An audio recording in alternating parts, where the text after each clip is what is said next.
Okay, welcome back. Inanna has just stripped naked.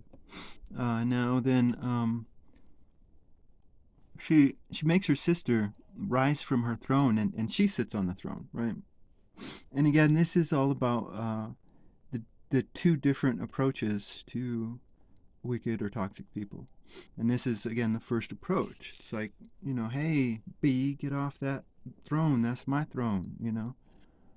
This is standing in judgment over someone. It's like, hey, you're a narcissist, or hey, you're an insecure man. Um,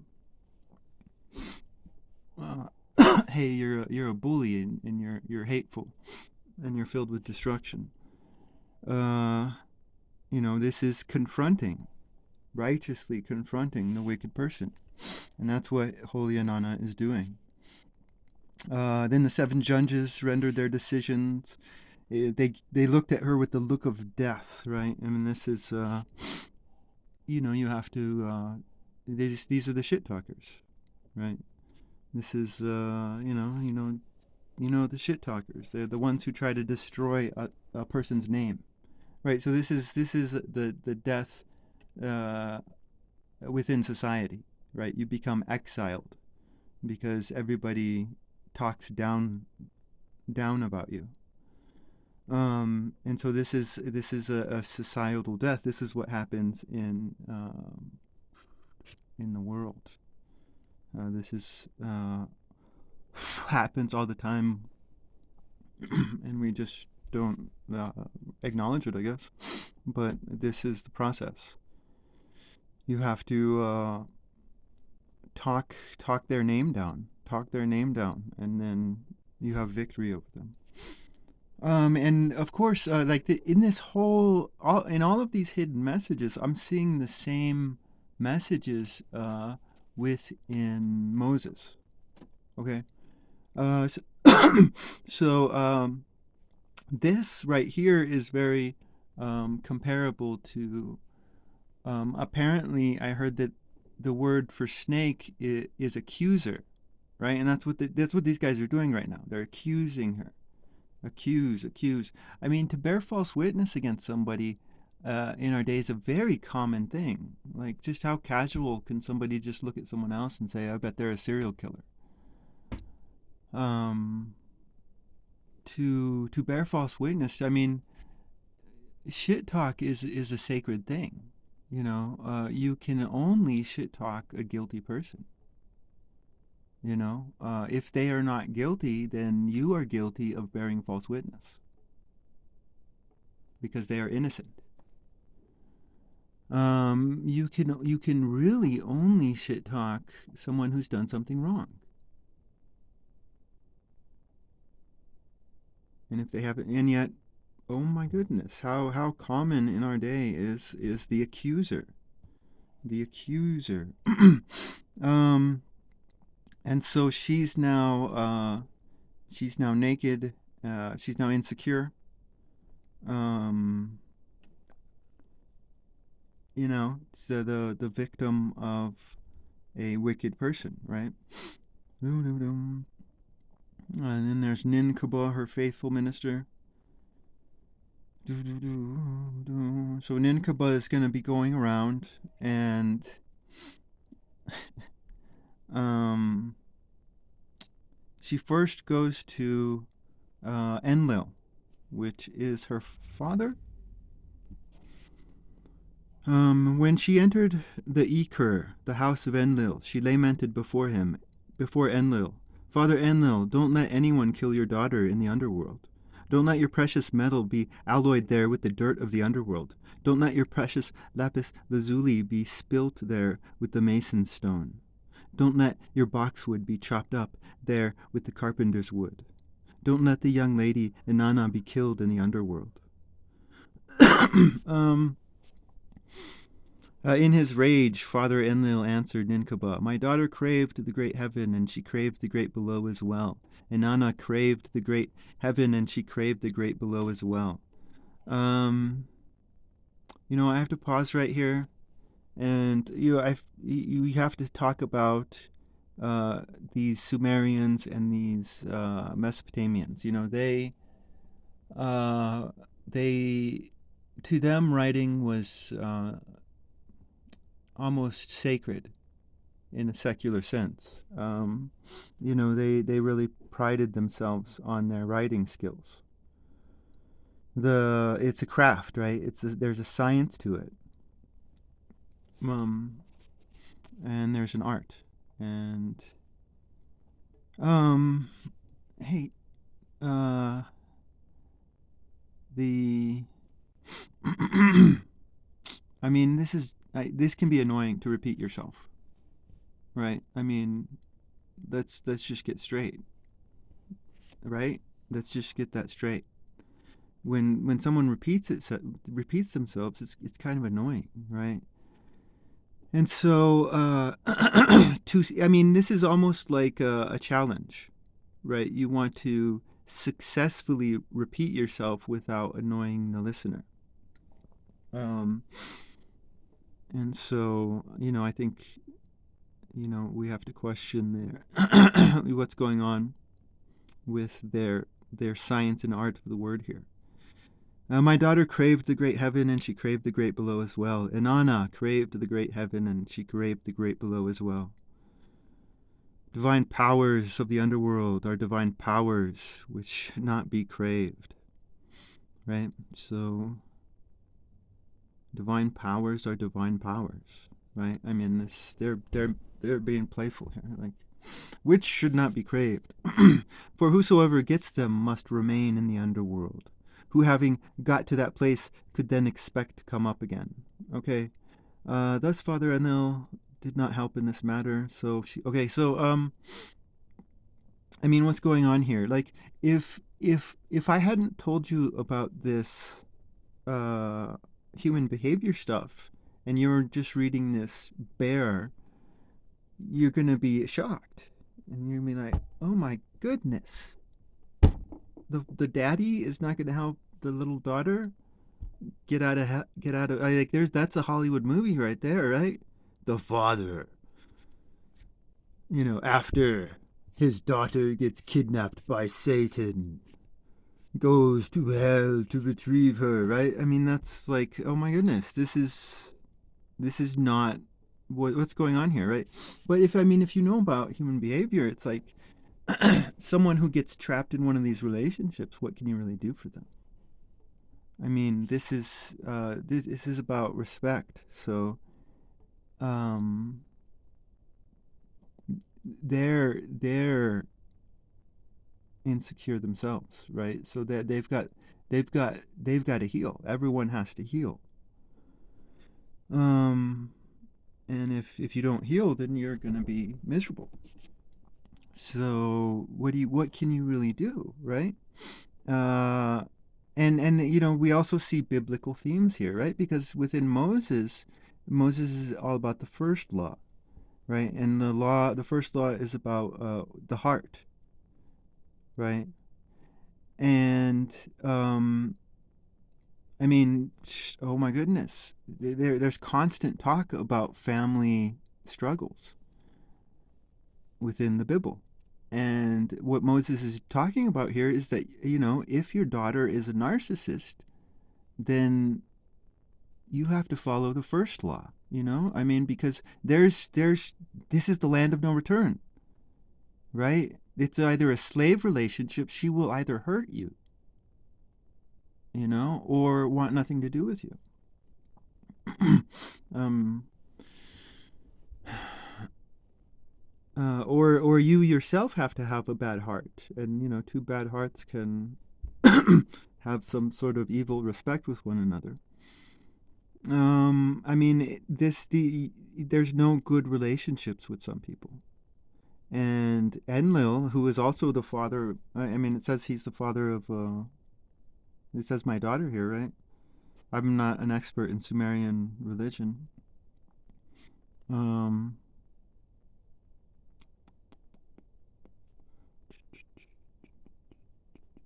well, because Nana is also her father. So I guess this is my two daddies type thing. I don't know. I don't know what's going on here. Oh, no, no. We'll get to that next. But so I mean, that's all about you have to circumcise your heart. You have to circumcise your heart. If your father is a murderer, then you have to follow the first law. Um, to to put family above all is to hate God and to hate yourself. I mean, we're talking about I mean, simple uh, psychological health. Like, oh my goodness, we're not talking about necessarily anything. Ooh, let's see here. So, I mean, these are the same themes here. This is like this father's. I mean, what can you do? What can you do? I mean, it's like uh, this idea that good parents will have good children and bad parents will have bad children. That's disgusting because each person is their own person. They're going to choose who they're going to be. And you may be a good man, but you may have a murderer for a son. And you are no son of Abraham if you do not follow the first law. So there's this separation, right? Like we see that theme of separation within Moses. Enlil is now separated. I mean, what can you do? It's heart wrenching, right? It's saddening and sorrowful. But at the end of the day, any type of heroic urges would just end in disaster. Dum dum dum. So Father Enlil did not help in this matter. So she went to Urim, to Mud Kura at Urim. When she had entered the Ekkik Nujal, the house of Nana, she lamented before Nana. Father Nana, don't let your daughter be killed in the underworld. Don't let your precious metal be alloyed there with the dirt of the underworld. Don't let your precious lapis lazuli be split there with the mason stone. Don't let your boxwood be chopped up there with the carpenter's wood. Don't let young lady Inanna be killed in the underworld. Okay, um, let's stop right here, and I mean, here I don't know what's going on, so I'm gonna be asking you guys a question, but here she's talking about precious metal, uh, being contaminated with dirt, right? So this is craftsman stuff. We have more craftsman stuff with the lapis lazuli. So, and it's your precious lapis lazuli. So, I mean, she's talking to a craftsman. Father Nana and Father Enlil are craftsmen. We have to assume, right?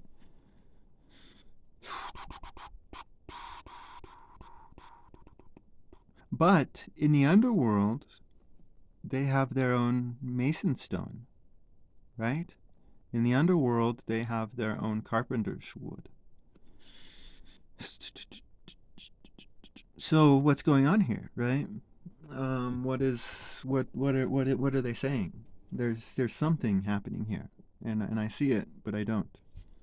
In his rage, Father Nana answered Nin Kubera, my daughter craves a great heaven. Okay, so now we can understand this answer, right? I mean, it's making much more sense. Uh, what can you do? So she goes to Anki, right? Father Anki. Everything is the same. Boxwood. I don't see any differences. Don't let young lady. Is that the same? Where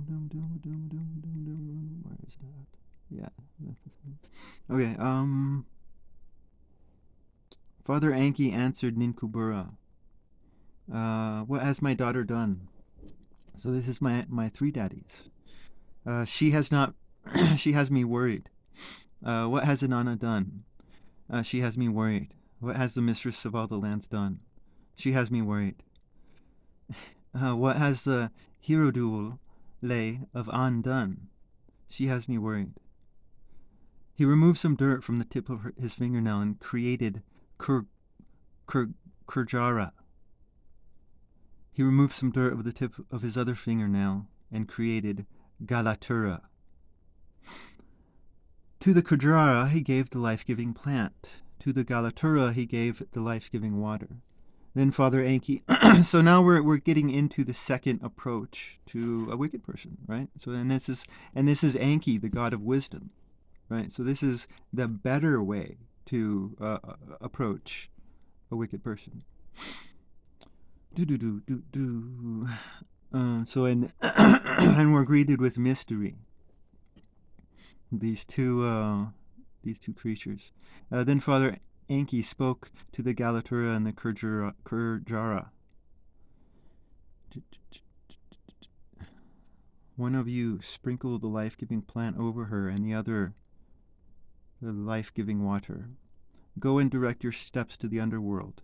Flit past the door like flies. Slip through the door pivots like phantoms. The mother who gave birth,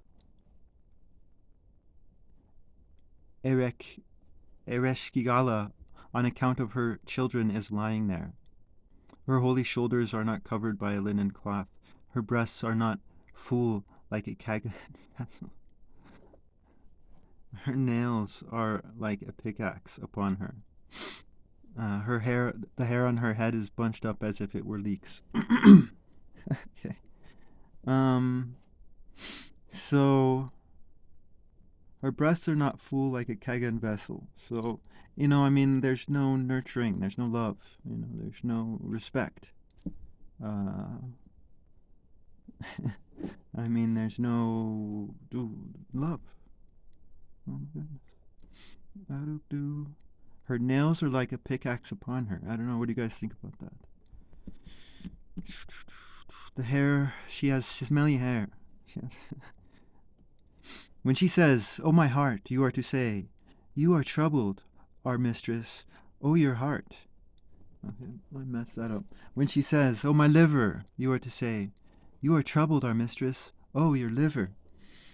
She will then ask, "Who are you?"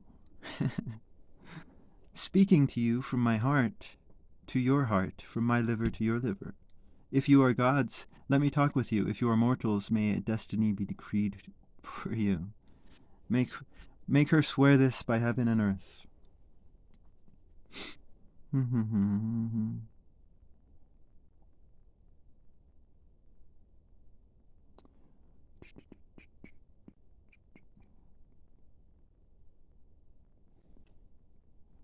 her swear this. Okay, they will offer you a river full of water. Don't accept it. They will offer you a field with its grains. Don't accept it.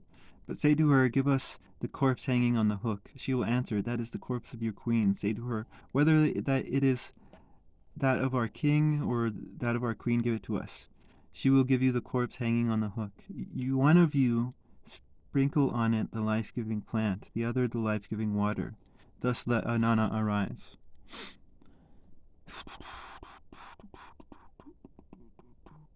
The Galatura and Kurjara paid attention to the instructions of Enki. They flitted through the doors like flies. They slipped through the door pivots like phantoms. The mother who gave birth, Ereshkigala, because of her children, was lying there. Her holy shoulders were not covered by a linen cloth. Her breasts were not full like Kagan's vessel. When she said, "Oh, my heart," they said to her, "You are troubled, our mistress, oh, your heart." When she said, "Oh, my liver," they said to her, "Oh, you are troubled, our mistress, oh, your liver." Who are you? I will tell you, from my heart to your heart, from my liver to your liver. If you are gods, I will talk with you. If you are mortals, may a destiny be decreed for you. They made her swear this by heaven and earth. Okay, so so what is this approach? There's basically, enabling going on here, right? And then when the enabling happens, they're happy, so they'll gift you, right? And I mean, people who live life by I owe you this or you owe me that. That's uh, generally speaking, maybe good, but specifically speaking, you cannot really tell someone else how to love you. You know, um, if and when they love you, that's up to them. Uh, a gift is a gift, and uh, there's many people who will use all of this uh, as a way to, remember this is about slavery, so this is about owing. So and if there are gods, this is again about respect. If you're free, she'll talk with you, but if you're a lone girl or a lone boy, then may a destiny be decreed for you. I mean, there's this sarcasm there, right?